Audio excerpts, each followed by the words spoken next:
नमस्कार दोस्तों। आज हम भारत और ईरान के मध्य संबंधों की बात करेंगे। यह आजकल काफ़ी चर्चा में है। तो आइए देखते हैं भारत और ईरान के बीच संबंध क्यों चर्चा में है।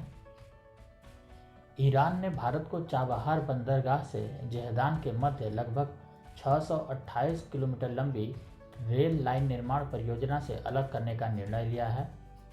भारत की तरफ से वित्त पोषण में होने वाली देरी एवं परियोजना को शुरू किए जाने में हो रहे विलंब के कारण इस समझौते से अलग किया गया है। आइए देख लेते हैं चाबहार बंदरगाह की अवस्थिति क्या है। ओमान की खाड़ी में अवस्थित ईरान का एकमात्र महासागरीय बंदरगाह है। यह बंदरगाह चीन द्वारा विकसित किए जा रहे पाकिस्तान के ग्वादर बंदरगाह से 72 किलोमीटर पश्चिम में स्थित है। इस बंदरगाह के विकास से अफगानिस्तान और मध्य एशिया के साथ व्यापार करने हेतु भारत को एक महत्वपूर्ण मार्ग मिल सकेगा। आइए उस परियोजना के बारे में बात करते हैं।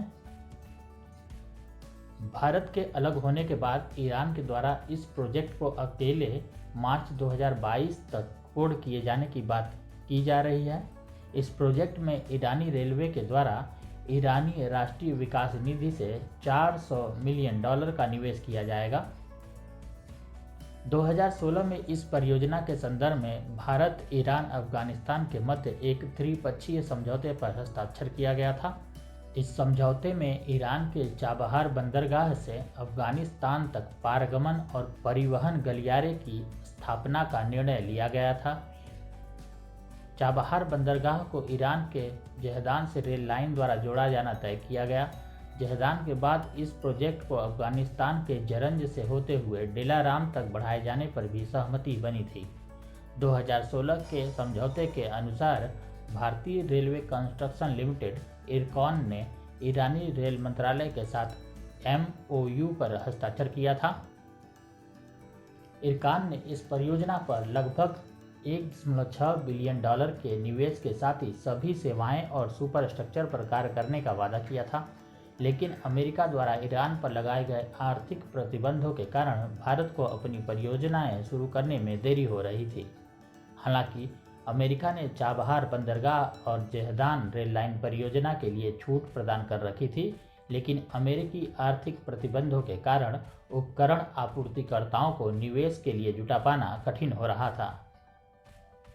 इस बीच भारत और ईरान के बीच बिगड़ते संबंधों के लिए चीन की भी भूमिका महत्वपूर्ण है। आइए ईरान और चीन के संबंध को देख लेते हैं।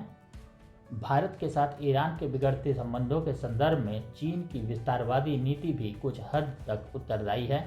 ईरान और चीन के मध्य 25 वर्षों के लिए आर्थिक और सुरक्षा साझेदारी से जुड़े समझौते को अंतिम रूप देने की तैयारी की जा रही है। इस समझौते के अंतर्गत चीन के द्वारा ईरान में $400 बिलियन का निवेश किया जाएगा। ध्यातव्य है कि चीन के belt and road initiative BRI project में ईरान पहले से ही शामिल है।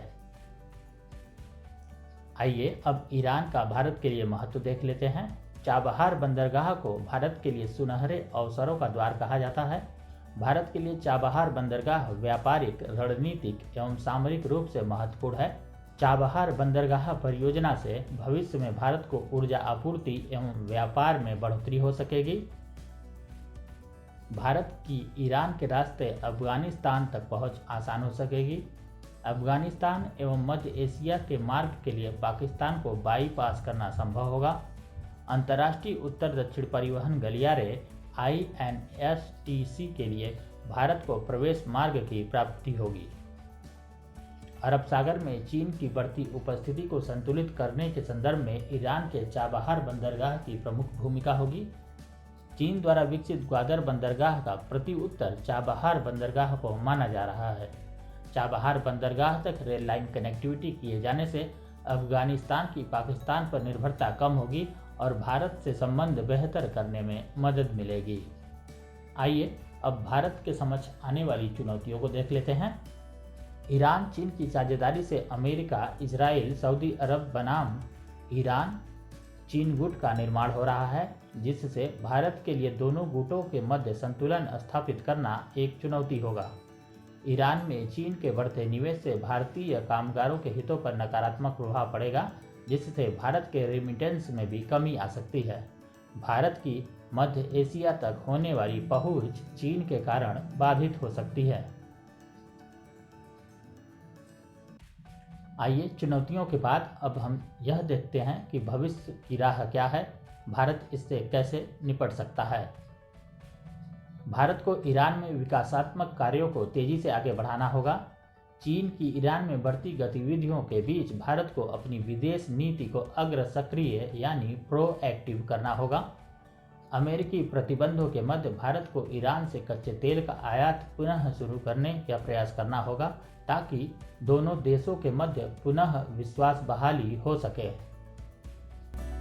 दोस्तों, आपको हमारा यह वीडियो कैसा लगा हमें कमेंट बॉक्स में ज़रूर बताएं।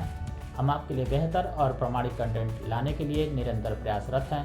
चैनल को लाइक और सब्सक्राइब जरूर करें ताकि हमारे लेटेस्ट वीडियो आप तक पहुंच सके। Thank you.